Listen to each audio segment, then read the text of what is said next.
미국 전역이 발칵 뒤집혔습니다.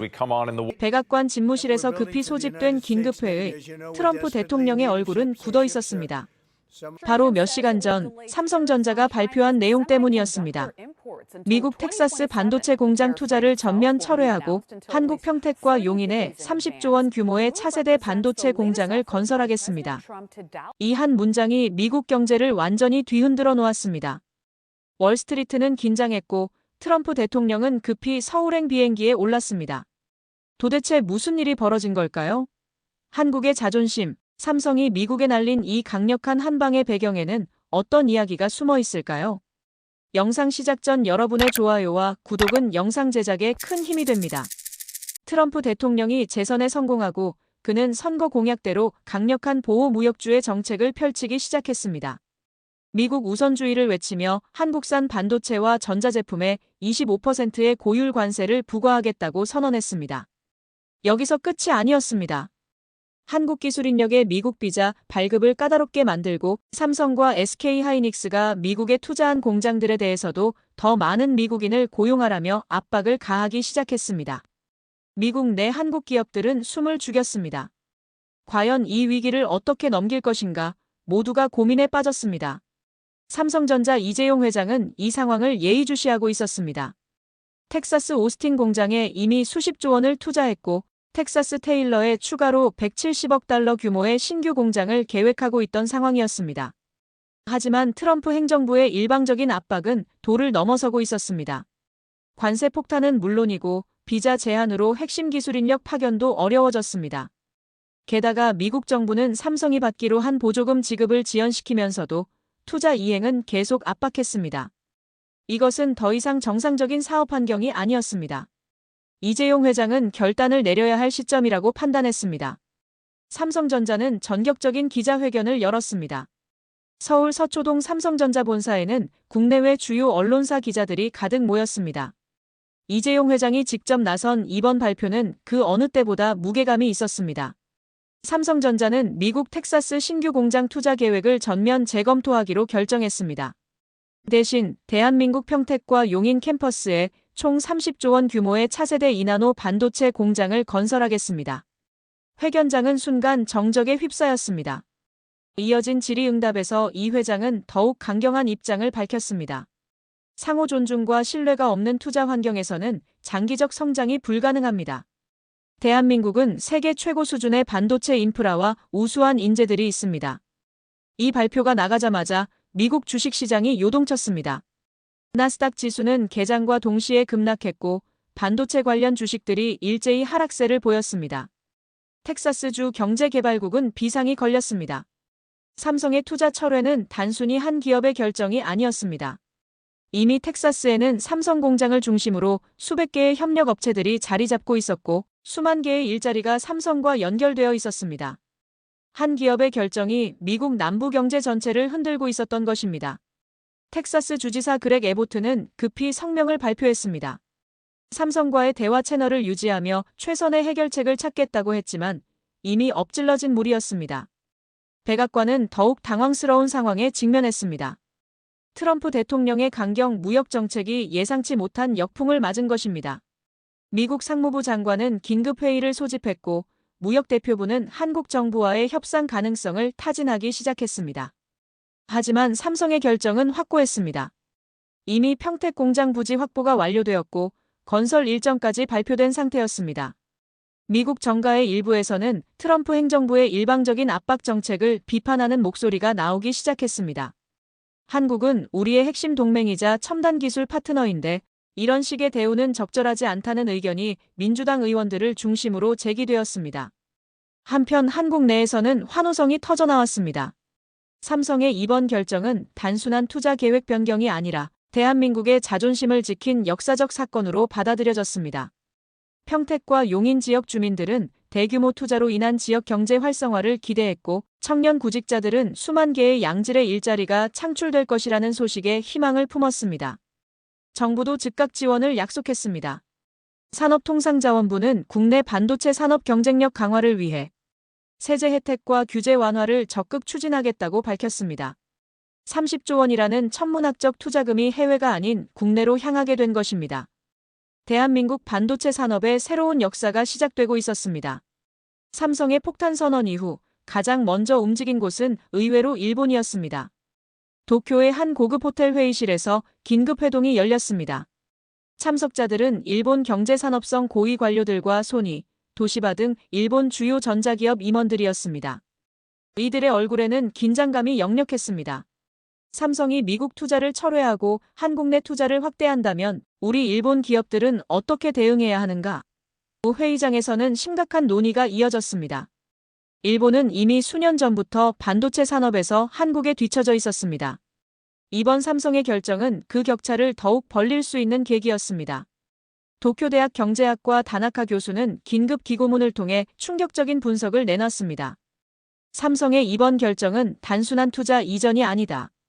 이것은 글로벌 반도체 패권의 중심축이 미국에서 한국으로 이동할 수 있다는 신호다.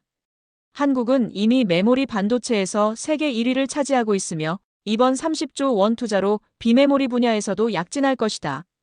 그의 분석은 일본 재계에 큰 파장을 일으켰습니다. 실제로 삼성의 발표 이후 한국 반도체 업종 주가는 급등한 반면 일본 관련 기업들의 주가는 하락세를 보였습니다. 시장은 이미 한국의 승리를 예고하고 있었습니다. 하지만 정작 가장 큰 충격을 받은 것은 중국이었습니다. 베이징의 중난하이에서는 시진핑 주석 주재로 긴급 경제안보회의가 소집되었습니다. 중국은 수년간 막대한 자금을 투입해 반도체 자립을 추진해왔지만 여전히 한국의 삼성과 SK하이닉스에 크게 의존하고 있었습니다. 특히 중국 최대 통신장비업체 화웨이는 삼성의 고성능 반도체 없이는 오지와 AI 사업을 제대로 전개할 수 없는 상황이었습니다. 트럼프의 압박으로 인해 삼성이 한국으로 회귀한다면 이것은 중국에게도 기회가 될 수 있었습니다. 중국 정부는 즉각 삼성에 러브콜을 보내기 시작했습니다. 한국 내 투자도 좋지만 중국 시장도 함께 고려해달라는 것이었습니다. 그러나 삼성의 답은 명확했습니다. 이재용 회장은 내부 임원회의에서 단호하게 말했습니다. 우리의 핵심 기술과 차세대 공장은 반드시 대한민국 땅에 세워져야 합니다. 이것은 경제적 판단을 넘어선 국가적 자산입니다. 이 발언은 곧 언론에 알려졌고 한국 국민들의 뜨거운 지지를 받았습니다.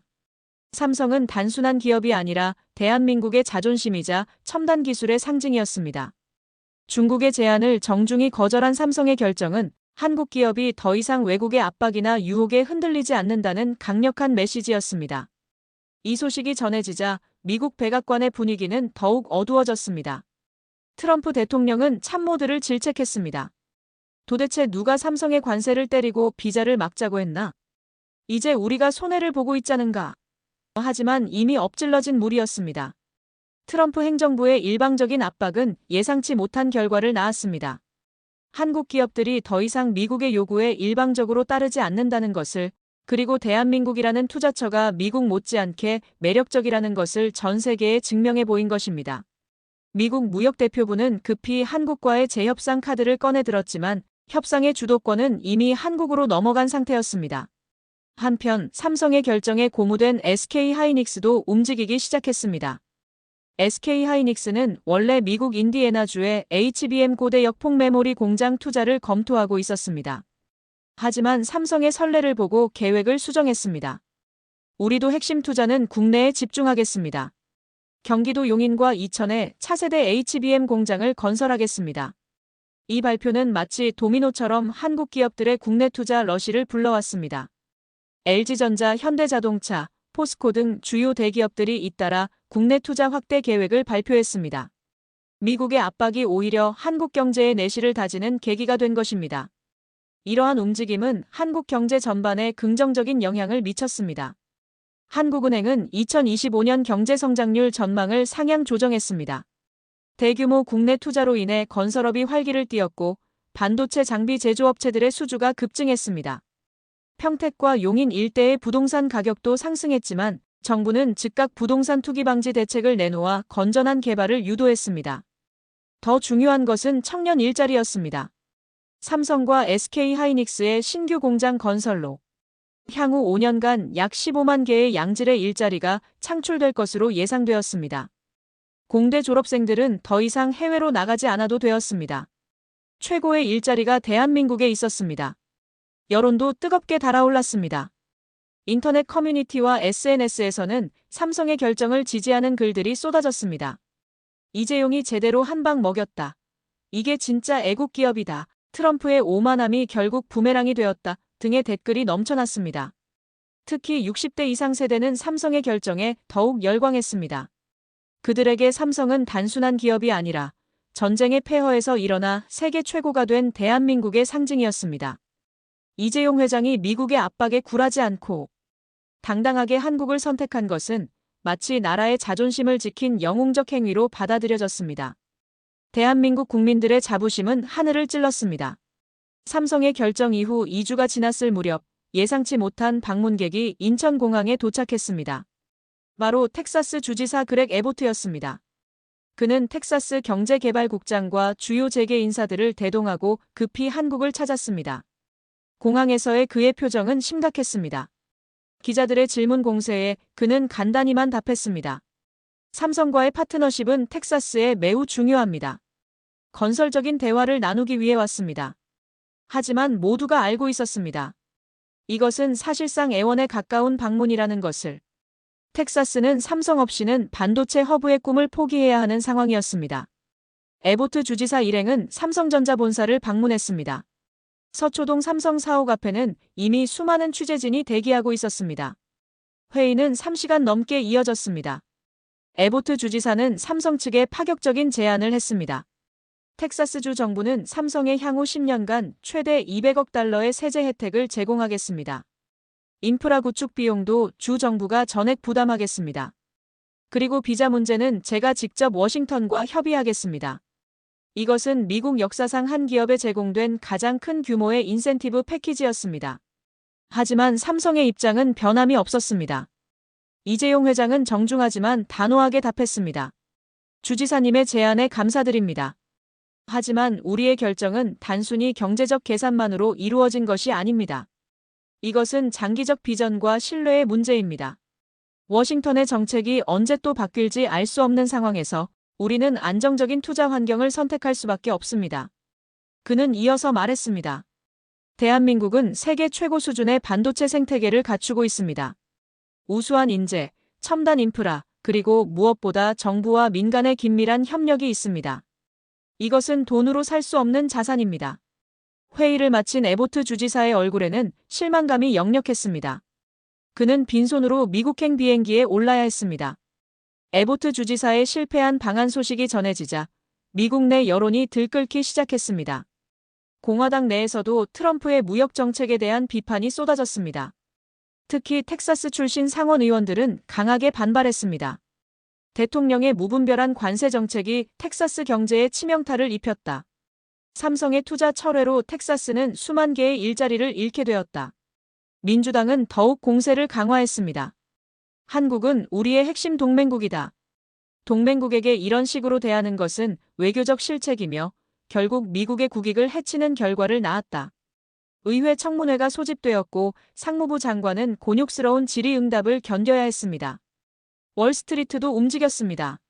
주요 투자은행들은 일제히 보고서를 발표했습니다. 골드만삭스는 삼성의 미국 투자 철회는 미국 반도체 산업에 중장기적 악영향을 미칠 것이라고 경고했습니다.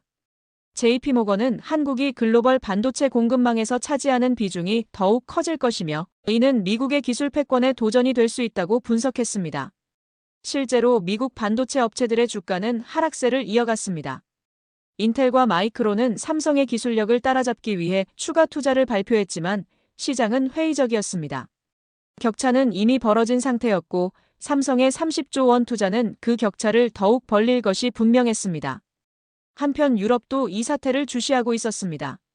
독일의 지멘스와 네덜란드의 ASML 같은 반도체 장비 제조업체들은 삼성과의 거래를 확대하기 위해 적극적으로 움직였습니다.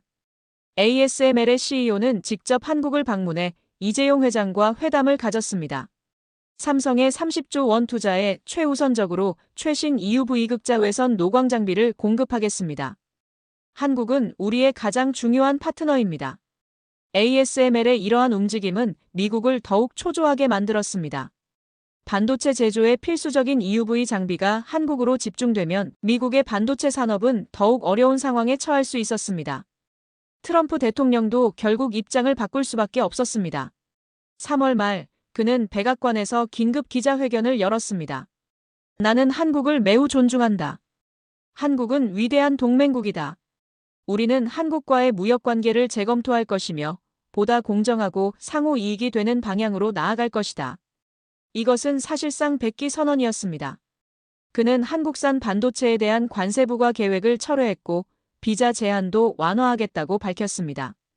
하지만 이미 삼성의 결정은 번복되지 않았습니다. 평택과 용인의 공장 건설은 이미 시작되었고 수천 명의 건설 인력이 투입된 상태였습니다. 트럼프의 뒤늦은 양보는 한국에 대한 미국의 의존도만 확인시켜 주었을 뿐입니다. 한국 정부도 이 기회를 놓치지 않았습니다. 외교부는 미국과의 재협상에서 강력한 입장을 취했습니다. 한미 FTA는 상호 이익을 기반으로 해야 합니다. 일방적인 관세나 규제는 받아들일 수 없습니다.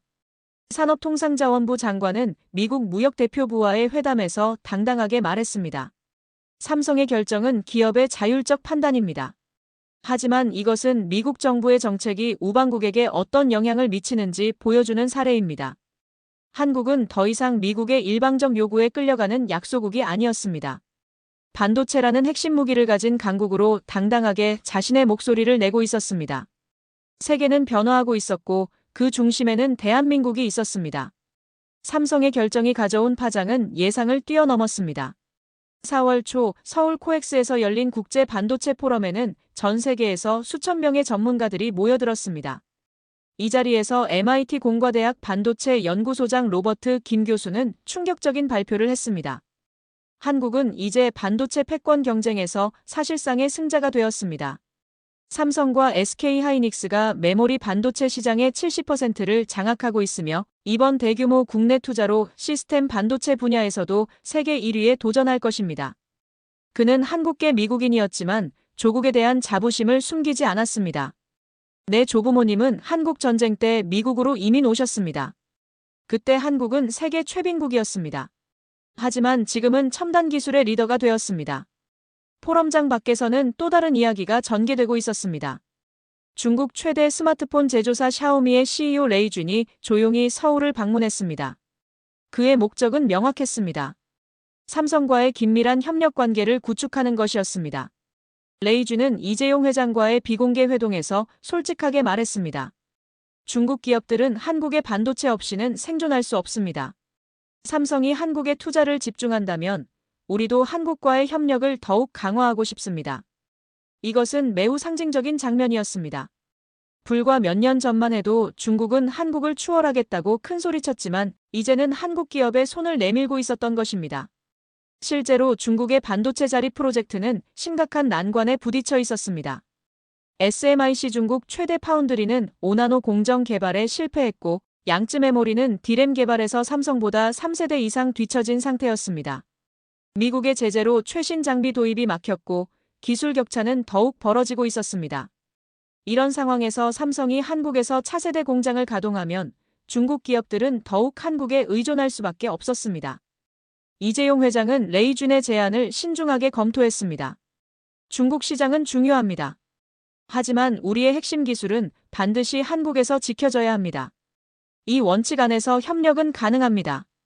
중국 기업들은 이 조건을 받아들일 수밖에 없었습니다. 한편 평택의 삼성 반도체 공장 건설 현장은 24시간 불이 꺼지지 않았습니다. 수천 명의 건설 노동자들이 3교대로 작업을 진행했습니다. 공사 현장을 지휘하는 삼성물산 현장 소장 김철수 상무는 감회가 남달랐습니다. 30년 넘게 건설 현장을 다녔지만 이렇게 큰 프로젝트는 처음입니다. 더 중요한 것은 이것이 해외가 아닌 우리 땅에 세워진다는 점입니다. 그는 작업자들에게 매일 아침 안전교육을 하면서 강조했습니다. 여러분이 짓는 이 공장은 단순한 건물이 아닙니다. 대한민국의 미래를 짓는 것입니다. 자부심을 가지고 작업해 주십시오. 노동자들의 사기는 충천했습니다. 공장 건설과 함께 인력 채용도 시작되었습니다. 삼성전자는 신규 공장에서 일할 엔지니어 5,000명을 공개 채용한다고 발표했습니다. 지원 조건은 까다로웠지만 지원자는 무려 8만 명이 넘었습니다. 경쟁률 16대 1. 서울대, KAIST, 포스텍 등 명문대 출신들이 몰려들었습니다. 면접장에서 만난 KAIST 전기전자공학과 졸업 예정자 박지훈 씨는 말했습니다. 작년까지만 해도 실리콘밸리 취업을 준비했습니다. 하지만 삼성이 한국에 이렇게 큰 투자를 한다는 소식을 듣고 마음이 바뀌었습니다. 최고의 기술을 배우고 싶다면 이제 한국에 있어야 합니다. 이런 인재들의 귀환은 한국 반도체 산업의 엄청난 자산이 되었습니다.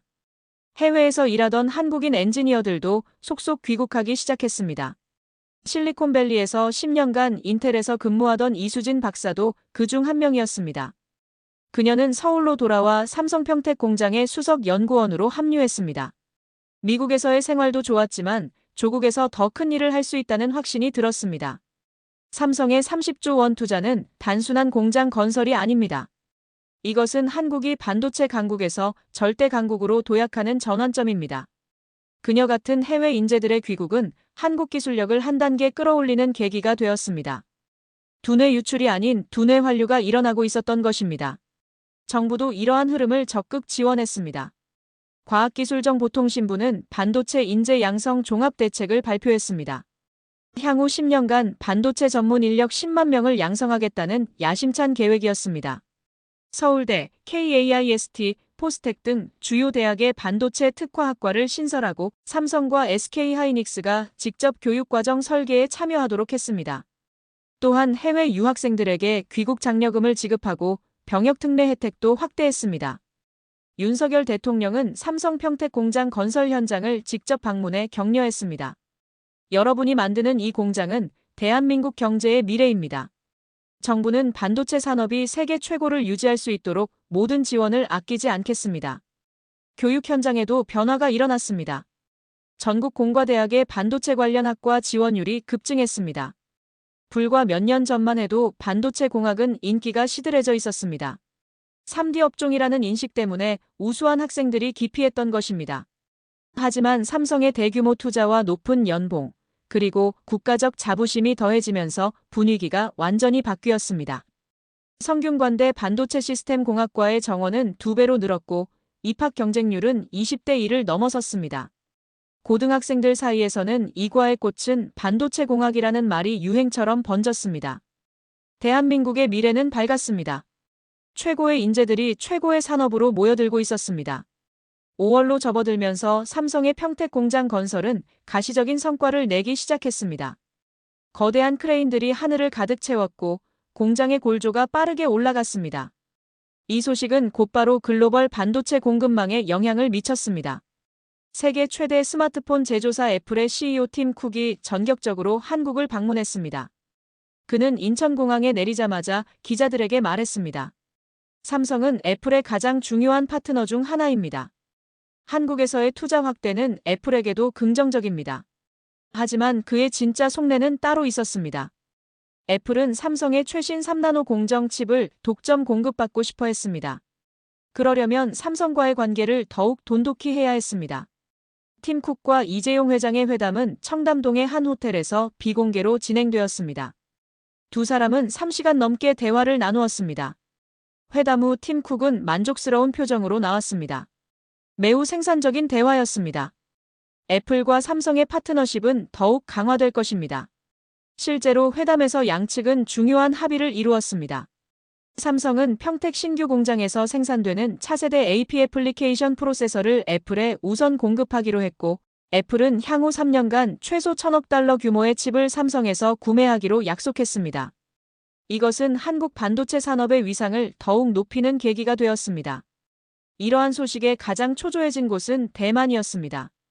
대만의 TSMC는 세계 최대 파운드리 기업이자 삼성의 최대 경쟁자였습니다. TSMC의 창업자 모리스 창 회장은 은퇴했지만 여전히 영향력이 컸습니다. 그는 타이베이의 한 세미나에서 우려를 표명했습니다. 삼성의 대규모 한국 투자는 글로벌 반도체 지형을 바꿀 것입니다. TSMC도 대응이 필요합니다. 실제로 TSMC는 애리조나 공장 건설에 어려움을 겪고 있었습니다. 건설비가 예상보다 3배 이상 증가했고 미국 노동자들의 낮은 숙련도도 문제였습니다. 반면 삼성의 평택 공장은 순조롭게 진행되고 있었습니다. 숙련된 한국 건설 인력과 효율적인 프로젝트 관리가 빛을 발했습니다. TSMC의 현 회장 마크 리우는 결국 한국 정부에 접촉했습니다. TSMC도 한국 투자를 검토하고 싶습니다. 가능성을 타진해보고 싶습니다. 이것은 매우 이례적인 움직임이었습니다. TSMC는 평생 대만 일변도 전략을 고수해왔기 때문입니다. 하지만 삼성의 공세와 미국 투자의 어려움, 그리고 중국의 위협까지 겹치면서 전략 수정이 불가피했습니다. 한국 정부는 신중하게 접근했습니다. 산업통상자원부 장관은 한국은 모든 글로벌 기업에 열려 있지만 국익과 기술 유출 방지를 최우선으로 고려할 것이라고 밝혔습니다. TSMC의 한국 진출은 아직 불확실했지만 한국이 글로벌 반도체 산업의 중심이 되어가고 있다는 것은 분명했습니다. 국내 협력업체들도 호황을 맞았습니다. 반도체 제조에 필요한 특수 화학약품을 생산하는 동진세미캠, 웨이퍼를 공급하는 SK실트론, 검사, 장비를 만드는 원익 IPS 등 수백 개의 중소기업들이 삼성의 신규 공장 가동에 맞춰 생산 능력을 확대했습니다. 경기도 안산에 위치한 중소기업 한일정밀의 대표 김영호 씨는 감격했습니다. 저희는 반도체 제조 공정에 쓰이는 정밀 부품을 만듭니다. 30년 회사를 운영하면서 이렇게 큰 주문을 받아본 적이 없습니다. 삼성 덕분에 직원도 50명에서 200명으로 늘렸습니다. 삼성의 투자는 단순히 한 대기업의 성장이 아니라 수많은 중소기업들과 그 가족들의 삶을 바꾸고 있었습니다. 고용 효과는 전국적으로 확산되었습니다. 한국고용정보원은 삼성과 SK하이닉스의 국내 투자 확대로 향후 5년간 직간접적으로 약 50만 개의 일자리가 창출될 것이라고 전망했습니다. 반도체 제조 인력만이 아니었습니다. 건설, 물류, 급식, 보안, 청소 등 다양한 분야에서 일자리가 생겨났습니다. 평택시는 인구가 급증하면서 신도시 건설 계획을 발표했습니다. 학교와 병원, 쇼핑몰이 들어섰고 지역 경제가 활성화되었습니다. 평택시장은 기자회견에서 자랑스럽게 말했습니다. 평택은 이제 대한민국 반도체 산업의 메카가 되었습니다. 우리 시민들은 세계 최고 기업에서 일하며 자부심을 느끼고 있습니다. 교육 인프라도 대폭 확충되었습니다.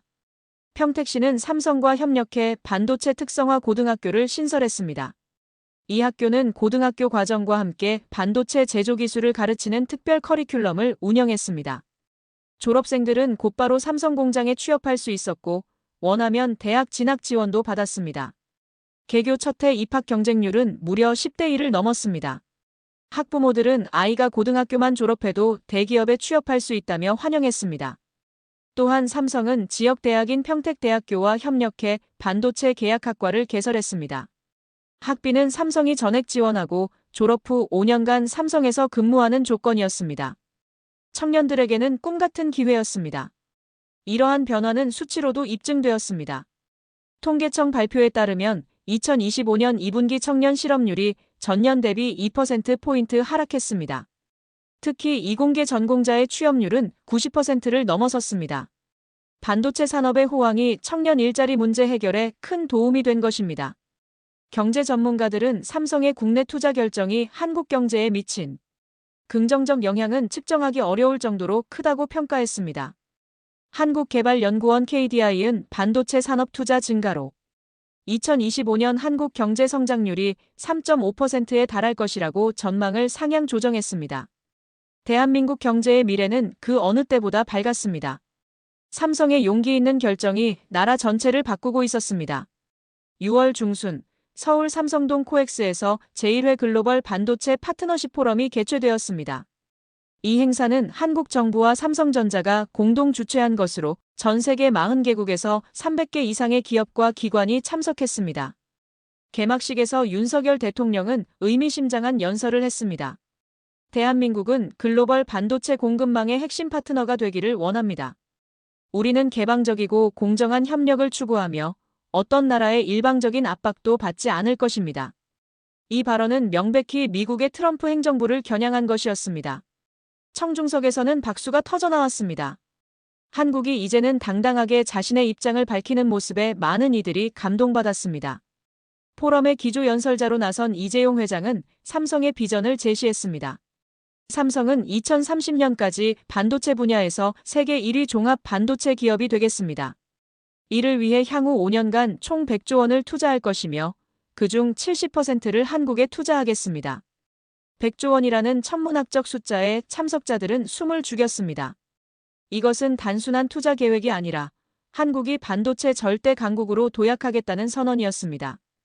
이재용 회장은 이어서 말했습니다. 우리는 파트너들과 함께 성장하길 원합니다.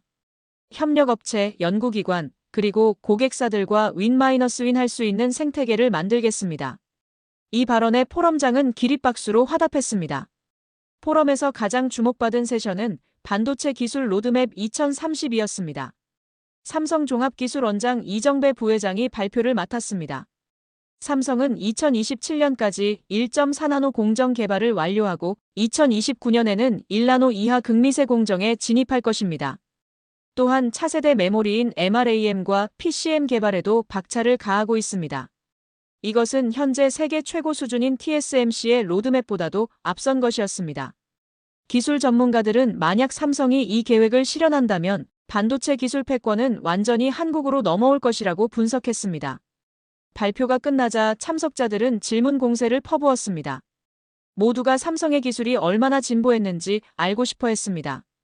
포럼 기간 동안 많은 계약이 체결되었습니다.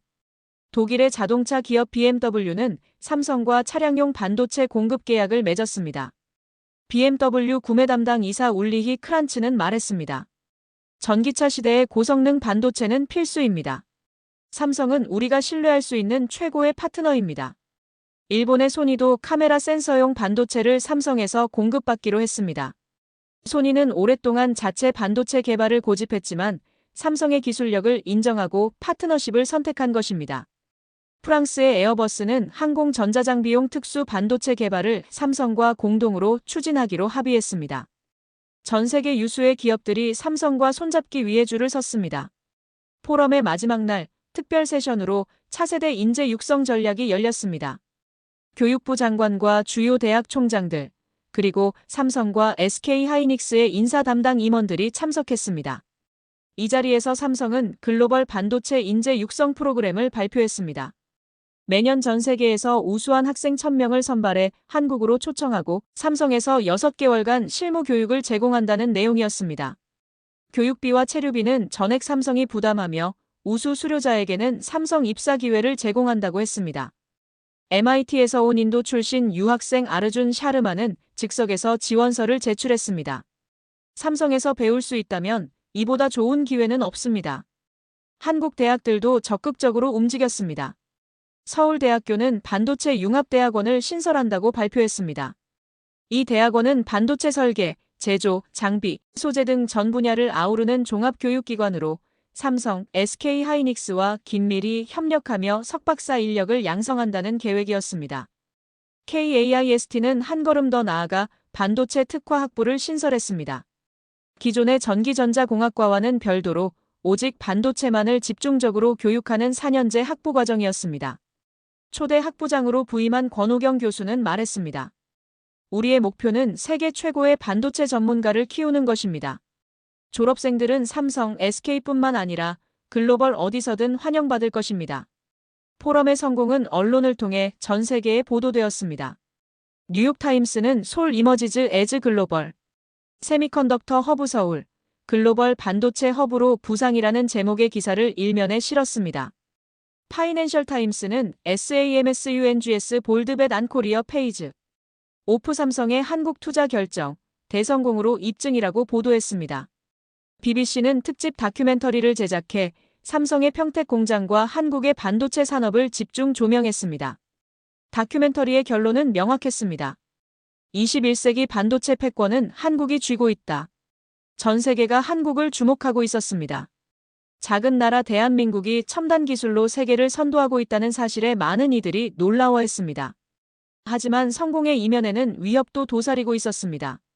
중국은 여전히 반도체 자립을 포기하지 않았고 미국도 자국 반도체 산업 육성에 막대한 자금을 쏟아붓고 있었습니다. 일본은 TSMC와 협력해 규슈에 대규모 공장을 건설 중이었고 유럽연합도 유럽치법을 통해 역내 반도체 생산 능력을 키우려 했습니다. 세계는 반도체 전쟁의 한가운데 있었고 한국은 그 중심에 서 있었습니다. 하지만 한국에는 삼성과 SK 하이닉스라는 든든한 챔피언이 있었고 세계 최고의 엔지니어들이 있었으며 무엇보다 불굴의 정신으로 뭉친 국민들이 있었습니다. 포럼을 마치며 이재용 회장은 다짐했습니다. 우리는 결코 자만하지 않을 것입니다. 끊임없이 혁신하며 세계 최고의 자리를 지켜나가겠습니다. 7월 초 평택 삼성 반도체 공장 건설 현장에 역사적인 순간이 찾아왔습니다. 공장의 주요 골조 공사가 완료되고 상량식이 거행되었습니다. 이재용 회장을 비롯한 삼성 경영진, 정부 관계자, 협력업체 대표들이 참석했습니다. 하늘을 찌를 듯 솟은 거대한 건물을 바라보며 모두가 감격했습니다. 이재용 회장은 상량식 연설에서 말했습니다. 이 공장은 단순한 건물이 아닙니다. 이것은 대한민국이 반도체 강국을 넘어 절대 강국으로 가는 디딤돌입니다. 모든 분들의 노고에 깊이 감사드립니다. 건설 노동자들은 환호했고 일부는 감격의 눈물을 흘렸습니다. 그들은 자신들이 역사의 한 부분이 되었음을 실감했습니다. 상량식이 끝난 후 특별한 행사가 이어졌습니다. 삼성전자는 평택시와 함께 반도체 꿈나무 과학 캠프를 개최했습니다. 평택 지역 초중고등학생 500명이 공장 건설 현장을 견학하고 반도체가 무엇인지 어떻게 만들어지는지 배우는 프로그램이었습니다. 평택의 한 초등학교 6학년 학생 김민준 군은 눈을 반짝이며 말했습니다. 와, 정말 멋있어요. 저도 커서 삼성 엔지니어가 되고 싶어요. 우리나라가 반도체로 세계 1등이라니 자랑스러워요. 아이들의 순수한 열정과 자부심을 보며 삼성 임직원들은 더 큰 책임감을 느꼈습니다. 이들이 바로 대한민국의 미래였습니다. 한편 용인의 SK 하이닉스 신규 공장 건설도 순조롭게 진행되고 있었습니다. SK 하이닉스는 삼성보다 한 발 늦게 시작했지만 추격 속도는 놀라웠습니다. 최태원 SK그룹 회장은 용인 현장을 방문해 직원들을 격려했습니다. 삼성이 세계를 놀라게 했듯이 우리도 해낼 수 있습니다. SK 하이닉스는 메모리 반도체에서 세계 최고입니다. 이 자부심으로 더 큰 도약을 이루겠습니다. SK 하이닉스는 특히 차세대 메모리인 HBM 고대 역폭 메모리 분야에 집중 투자했습니다. HBM은 인공지능과 슈퍼컴퓨터의 필수적인 고성능 메모리로 수요가 폭발적으로 증가하고 있었습니다. SK 하이닉스는 이미 이 분야에서 세계 시장 점유율 1위를 차지하고 있었고 용인 공장에서 차세대 HBM사를 생산할 계획이었습니다. 이러한 한국 기업들의 선전에 가장 위기감을 느낀 것은 미국의 마이크론이었습니다. 마이크론은 미국의 유일한 메모리 반도체 기업으로 삼성과 SK 하이닉스를 견제하기 위해 미국 정부의 막대한 지원을 받고 있었습니다. 하지만 기술 격차는 좁혀지지 않았습니다. 마이크론의 CEO 산제이 메흐로트라는 워싱턴 청문회에 출석해 고충을 토로했습니다. 한국 기업들이 자국에 집중 투자하면서 우리와의 격차는 더 벌어지고 있습니다. 미국 정부의 추가 지원이 절실합니다. 그러나 의회에서는 냉담한 반응이 돌아왔습니다. 정부가 이미 수백억 달러를 지원했는데도 결과가 나오지 않는다. 기업의 경쟁력 문제 아닌가? 마이크론은 궁지에 몰렸습니다. 반면 한국 기업들의 주가는 연일 최고치를 경신했습니다. 삼성전자의 시가총액은 500조 원을 돌파하며 아시아 기업 중 1위로 올라섰습니다.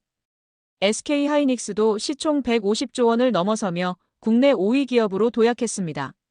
외국인 투자자들이 한국 반도체 주식을 대량 매수했습니다. 블룸버그는 코리어즈 칩스타크스 비컴 글로벌 페이버리츠 한국 반도체 주식 글로벌 투자자들의 최고 선호 종목으로라는 제목의 분석 기사를 냈습니다. 기사는 한국 반도체 기업들의 기술 리더십과 안정적인 실적이 투자자들을 끌어들이고 있다. 반도체는 이제 한국의 K-파프이나 K-드라마 못지않은 국가 브랜드라고 평가했습니다.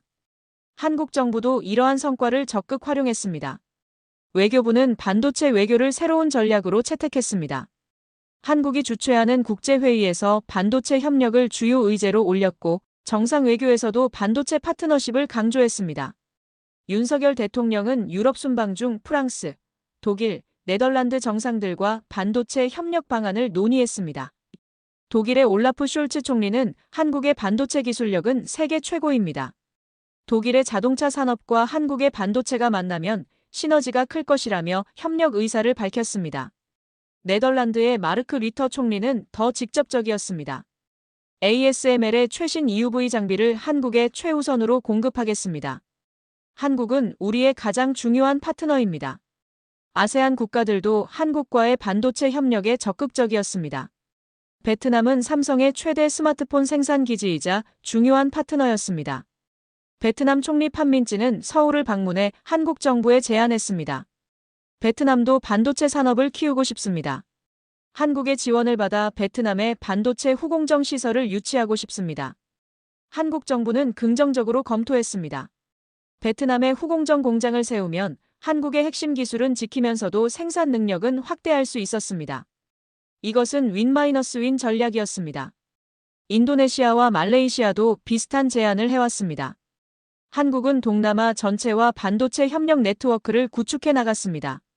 이러한 외교적 성과는 국내에서도 큰 호응을 얻었습니다. 국민들은 우리나라가 정말 대단하다, 반도체로 세계를 주름잡는다며 자부심을 느꼈습니다. 특히 60대 이상 세대는 격세지감을 느꼈습니다. 그들이 젊었을 때 한국은 가난한 나라였습니다. 외국의 원조를 받아야 했고 선진국을 부러워만 해야 했습니다. 하지만 이제는 달랐습니다. 대한민국이 첨단 기술로 세계를 이끌고 선진국들이 한국과 협력하려고 줄을 서고 있었습니다. 한 70대 노인은 손자에게 말했습니다. 우리 때는 상상도 못했던 일이다. 너희 세대는 참 좋은 시대에 태어났구나. 자랑스러운 대한민국을 물려줄 수 있어서 할아버지는 행복하다. 이것이 바로 삼성의 결정이 가져온 진짜 의미였습니다. 국민의 자긍심, 그것이야말로 돈으로 살 수 없는 가장 큰 자산이었습니다.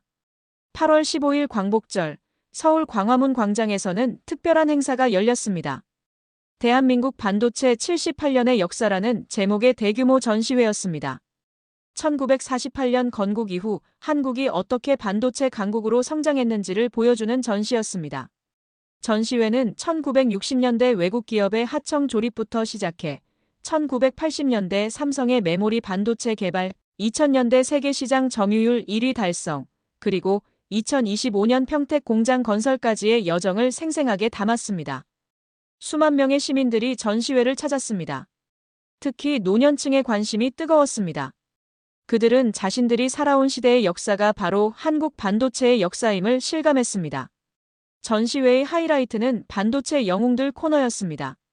이병철 삼성 창업주부터 시작해 1980년대 삼성 반도체 개발에 헌신한 엔지니어들, 그리고 현재의 이재용 회장까지 한국 반도체를 이끈 인물들을 소개했습니다. 특히 감동적이었던 것은 무명의 기술자들 이야기였습니다.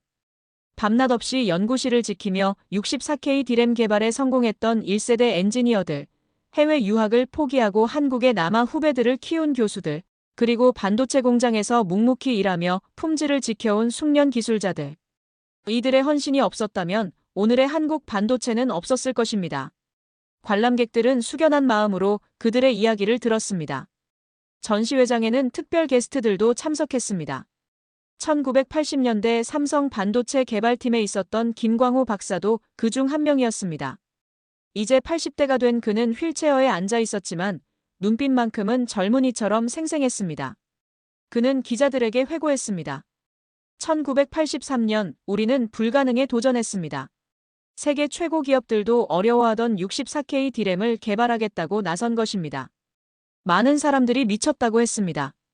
하지만 우리는 해냈습니다. 그는 눈물을 글썽이며 말을 이었습니다. 오늘 삼성이 세계 최고가 된 것을 보니 그때의 고생이 헛되지 않았구나 싶습니다. 후배들이 정말 자랑스럽습니다. 주변 사람들도 함께 눈시울을 붉혔습니다. 광복절 기념식에서 윤석열 대통령은 반도체 산업을 특별히 언급했습니다. 78년 전 우리는 일제의 식민 지배에서 해방되었습니다. 하지만 진정한 독립은 경제적 자립에서 옵니다. 오늘날 대한민국은 반도체라는 무기로 경제적 독립을 넘어 세계를 선도하고 있습니다. 그는 삼성의 미국 투자 철회와 국내 투자 결정을 높이 평가했습니다. 어떤 외부 압력에도 굴하지 않고 자주적 결정을 내린 삼성의 용기에 경의를 표합니다. 정부는 앞으로도 반도체 산업이 세계 최고를 유지할 수 있도록 전폭적으로 지원하겠습니다. 대통령의 연설에 광장을 가득 메운 시민들은 열렬한 박수로 화답했습니다. 기념식 후 광화문에서 평택까지 반도체 자긍심 릴레이가 진행되었습니다. 시민들이 태극기와 반도체 강국 대한민국 피켓을 들고 평택 삼성 공장까지 행진하는 행사였습니다. 수천 명이 참여했고 SNS를 통해 생중계되었습니다. 행진 중간중간에는 응원 공연도 열렸습니다. K-팝 아이돌 그룹 BTS의 멤버 RM은 특별히 녹화한 영상 메시지를 보냈습니다. 반도체로 세계를 놀라게 한 대한민국이 자랑스럽습니다. K-팝의 문화로 세계를 감동시킨다면 반도체는 기술로 세계를 선도하고 있습니다. 파이팅! 젊은 세대들도 함께 열광했습니다. 반도체는 더 이상 어렵고 지루한 산업이 아니었습니다. 대한민국의 자부심이자 미래였습니다. 행진 대열이 평택에 도착했을 때는 해가 지고 있었습니다. 삼성 공장 앞 광장에서는 대규모 축제가 벌어졌습니다. 반도체의 밤이라는 이름의 이 축제에는 평택 시민들과 삼성 직원들, 그리고 행진에 참여한 시민들이 함께 어우러졌습니다. 무대에서는 유명 가수들의 공연이 이어졌고 불꽃놀이가 밤하늘을 수놓았습니다. 가장 인상적이었던 것은 레이저쇼였습니다. 공장 외벽에 레이저로 한국 반도체의 역사를 그려냈는데 마지막에는 거대한 태극기와 함께 대한민국, 반도체 강국이라는 문구가 떠올랐습니다. 수만 명의 관중이 일제히 환호했고 태극기를 흔들었습니다. 그 순간 모두가 하나 되어 대한민국의 위대함을 느꼈습니다. 이 축제의 모습은 전 세계로 중계되었습니다. CNN은 사우스 코리아 셀러브레이츠 세미컨덕터 서프레머시 한국 반도체 패권 축하라는 제목으로 보도했습니다. 일본 NHK는 한국 반도체로 세계를 제패하다라고 전했습니다. 중국 CCTV조차도 한국 반도체 산업의 부상이라는 특집을 방영했습니다. 세계가 한국의 저력을 인정하고 있었습니다. 작은 나라, 자원 하나 없는 나라가 오직 기술과 인재로 세계 최강국이 된 것입니다. 이것은 21세기판 한강의 기적이었습니다. 1960-70년대 경제 개발로 선진국 문턱에 올랐다면 2020년대 반도체로 선진국을 넘어 최강국이 된 것입니다. 축제가 끝나고 사람들이 돌아간 후 평택 공장은 다시 고요했습니다. 하지만 공장 안은 여전히 24시간 가동되고 있었습니다. 엔지니어들은 내일의 기술을 개발하기 위해 밤을 새우고 있었고 생산 라인의 기술자들은 최고 품질의 반도체를 만들기 위해 집중하고 있었습니다. 이들의 땀과 노력이 쌓여서 대한민국의 저력이 되는 것입니다. 공장 옥상에서 야경을 바라보던 한 젊은 엔지니어는 혼잣말로 중얼거렸습니다. 우리는 절대 자만하지 않을 것입니다. 오늘의 영광에 안주하지 않고 내일의 기술을 개척하겠습니다. 대한민국 반도체의 미래는 우리 손에 달려 있습니다. 그의 눈빛에는 결연한 의지가 담겨 있었습니다. 이것이 바로 한국이 강한 이유였습니다. 자만하지 않는 겸손함과 끊임없이 도전하는 정신, 그것이 대한민국을 만들었습니다. 9월, 드디어 삼성 평택 공장에 첫 번째 생산 장비가 반입되었습니다. 네덜란드 ASML의 최신 하이-NA EUV 장비였습니다. 이 장비는 한 대 가격만 4억 달러 약 5천억 원가 넘는 초고가 장비로 1나노 이하 극미세 공정을 가능하게 하는 핵심 장비였습니다. 장비는 특수 제작된 화물기로 인천공항에 도착했고 거대한 트레일러에 실려 평택까지 운송되었습니다. 운송 과정은 삼엄했습니다. 경찰 호송차가 앞뒤를 지켰고 삼성 보안팀이 24시간 감시했습니다. 이 장비 하나가 국가 안보 자산이나 다름없었기 때문입니다. 공장에 도착한 장비를 보며 엔지니어들은 환호했습니다. 드디어 왔다. 이제 세계 최고를 넘어 유일무이한 존재가 된다.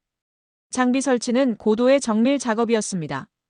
ASML에서 파견된 네덜란드 기술자들과 삼성 엔지니어들이 협력해 작업을 진행했습니다. 장비는 먼지 하나 없는 클린룸에 설치되었고 수백 개의 센서와 케이블이 연결되었습니다. 설치와 테스트에만 3주가 걸렸습니다. 마침내 9월 25일 첫 테스트 웨이퍼가 생산되었습니다. 모니터에 나타난 결과를 본 수석 엔지니어 박준영 박사는 주먹을 불끈 쥐었습니다. 완벽하다. 수율이 예상보다 높게 나왔다. 이 정도면 양산 준비는 문제없다. 그는 즉시 이재용 회장에게 보고했고 회장은 직접 공장을 방문해 기술진을 격려했습니다. 여러분이 만든 이 칩 하나하나가 대한민국의 미래입니다. 자부심을 가지십시오. 한편 미국에서는 복잡한 상황이 전개되고 있었습니다. 트럼프 대통령은 재선을 앞두고 지지율 하락에 고심하고 있었습니다. 텍사스와 애리조나 같은 핵심 경합주에서 삼성과 TSMC의 투자, 축소 또는 철회로 인한 일자리 감소가 큰 이슈가 되었습니다. 민주당 대선 후보는 이를 집중 공격했습니다. 트럼프의 무분별한 무역 전쟁이 미국 일자리를 날려버렸습니다. 삼성은 한국으로 돌아갔고 우리는 무엇을 얻었습니까? 트럼프는 궁지에 몰렸습니다. 그는 급히 한국 대사를 백악관으로 불렀습니다. 어떻게 하면 삼성을 다시 미국으로 데려올 수 있습니까? 하지만 한국 대사의 답변은 냉정했습니다. 삼성의 결정은 되돌릴 수 없습니다. 신뢰가 한번 깨지면 회복하기 어렵습니다. 미국 내 한인 커뮤니티에서는 복잡한 감정이 교차했습니다. 한편으로는 조국의 성공을 자랑스러워했지만 다른 한편으로는 미국 경제에 미치는 영향을 걱정했습니다. 실리콘밸리에서 일하는 한인 엔지니어 김태영 씨는 동료들에게 설명해야 했습니다. 한국은 잘못한 게 없어요. 트럼프가 먼저 관세와 비자로 압박했잖아요. 삼성은 자국에 투자하기로 결정한 것뿐이에요. 하지만 일부 미국인 동료들은 불만을 표했습니다. 한국은 미국의 동맹국 아닌가? 좀 더 협력적이어야 하는 거 아닌가? 이에 대해 한인 2세 변호사 에밀리 박은 명쾌하게 반박했습니다. 동맹은 상호 존중이 기반입니다. 일방적 요구는 동맹이 아니라 종속입니다. 한국은 정당하게 자국의 이익을 추구했을 뿐입니다. 놀랍게도 일부 미국 기업인들은 한국의 결정을 지지했습니다. 테슬라의 CEO 일론 머스크는 트위터 X에 이렇게 썼습니다. 삼성 made the right call. You can't bully your partners and expect loyalty. Respect goes both ways. 삼성이 올바른 결정을 내렸다. 파트너를 괴롭히고 충성을 기대할 수는 없다. 존중은 상호적이다. 그의 트윗은 수백만 번 리트윗되었고 많은 미국 네티즌들도 동의를 표했습니다. 일론이 맞다. 트럼프의 관세 정책이 문제였다. 아이러니하게도 한국의 당당한 결정이 일부 미국인들에게는 오히려 존경을 샀습니다. 강자는 강자를 알아본다는 말이 맞았습니다. 한편 중국에서는 조용한 움직임이 있었습니다. 중국 정부는 비공식 채널을 통해 한국에 메시지를 보냈습니다. 한국의 반도체 자립을 존중한다. 중국도 시장을 개방할 테니 한국도 기술 협력을 확대해달라. 이것은 사실상 백기 선언이었습니다. 중국이 반도체 굴기를 외치며 한국을 따라잡겠다던 것이 불과 몇 년 전이었습니다. 하지만 현실은 냉혹했습니다. 중국의 반도체 기술은 여전히 한국에 한참 뒤처져 있었고 미국의 제재로 선진 장비 도입도 막혔습니다. 중국으로서는 한국과의 협력이 절실했습니다. 한국 정부는 신중하게 검토했습니다. 기술 이전은 안 되지만 완제품 수출과 제한적 협력은 가능하다는 입장을 정했습니다. 한국은 중국을 견제하면서도 실리를 챙기는 균형 외교를 펼쳤습니다. 9월 말 서울에서 아시아 반도체 협력 포럼이 개최되었습니다. 한국, 일본, 대만, 싱가포르 등 아시아 주요 반도체 국가들이 참석했습니다. 이 포럼에서 한국은 아시아 반도체 동맹 구상을 제안했습니다. 미국과 중국의 패권 경쟁 속에서 아시아 국가들이 협력해 독자적인 공급망을 구축하자는 것이었습니다. 일본과 대만은 긍정적으로 반응했습니다.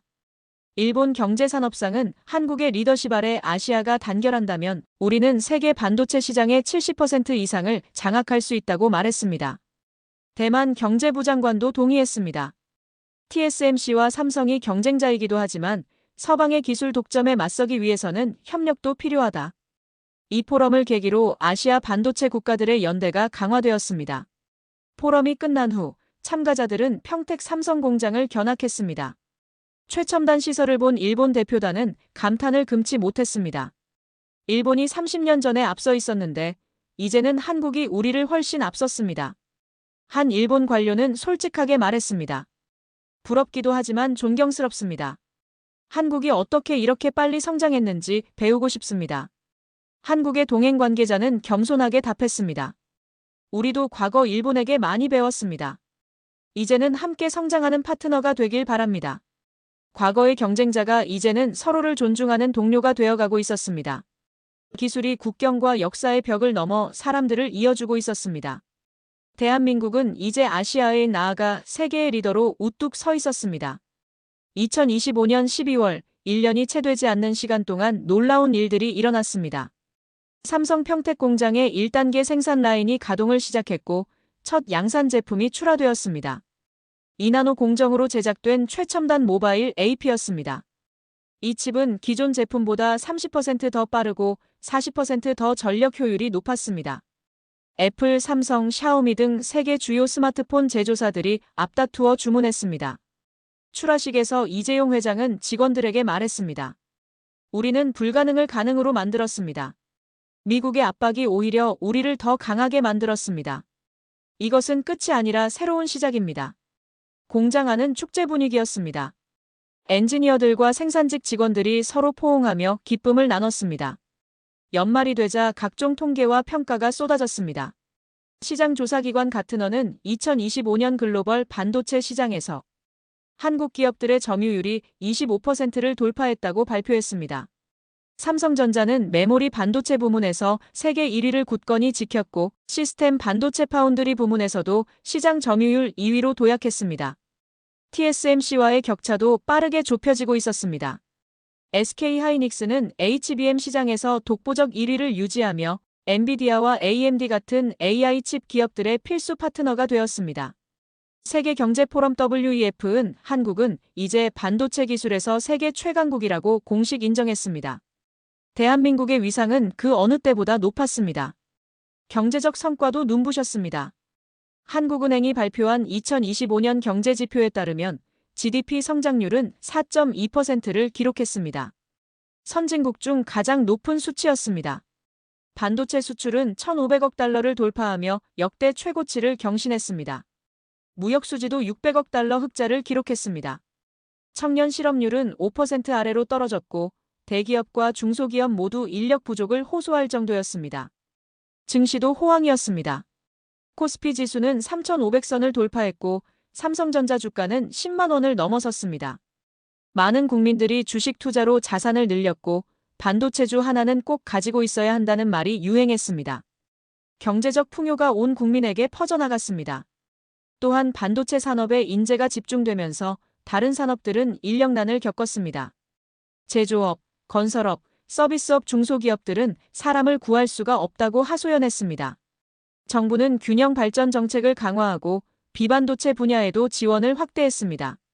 또한 환경 문제도 대두되었습니다. 반도체 제조에는 막대한 전력과 물이 필요했고 화학물질 사용도 많았습니다. 환경단체들은 성장만큼 환경보호도 중요하다고 지적했습니다. 삼성과 SK는 친환경 생산 공정 도입과 재생에너지 사용 확대를 약속했습니다. 이러한 부작용에도 불구하고 대다수 국민들은 현재 상황을 긍정적으로 평가했습니다.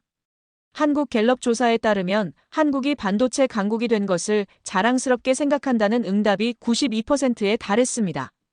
특히 60대 이상에서는 97%가 자랑스럽다고 답했습니다. 한 70대 응답자는 말했습니다.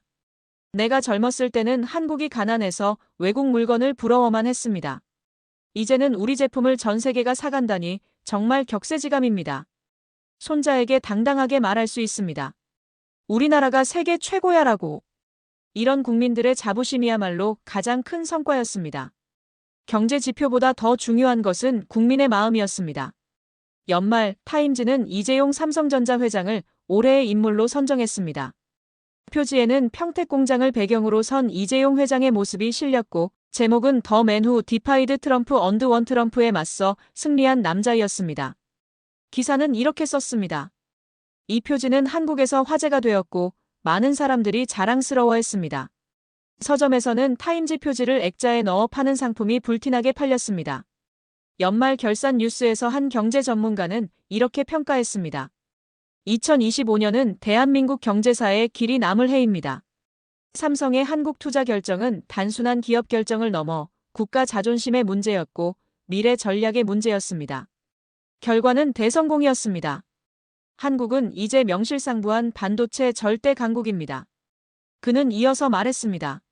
하지만 우리는 자만해서는 안 됩니다. 중국은 여전히 추격하고 있고 미국도 자국 산업 육성에 막대한 투자를 하고 있습니다. 우리는 끊임없이 혁신하고 투자해야 합니다. 오늘의 1등이 내일의 1등을 보장하지 않습니다. 그의 말은 옳았습니다. 성공은 끝이 아니라 새로운 시작이었습니다.